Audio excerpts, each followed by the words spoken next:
আমার কাছে অনেক মায়ের কল আসে, কি বলে জানেন?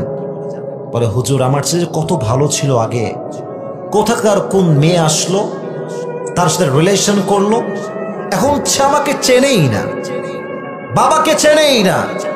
শুধু প্রেম নয়, অনেক যুবক বিয়ের মতো হালাল কাজ করেও বউকে পেয়ে তার মাকে ভুলে যায়।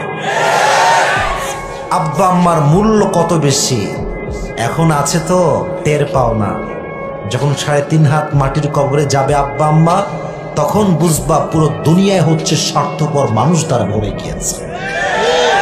এখন তো সবাই তোমারে কয় আই লাভ ইউ, মাশাআল্লাহ তুমি অনেক ভালো ছেলে, অনেক ভালো। কেন? আব্বা বেঁচে আছে, মা বেঁচে আছে। আব্বা আম্মা যখন মরে যাবে, কবর চলে যাবে, তখন যুবক ভাইরা বুঝবা সব ভালোবাসায় ছিল স্বার্থের খেলা। ঠিক কিনা বলো? একমাত্র আব্বা আম্মার ভালোবাসাই হচ্ছে আসল ভালো।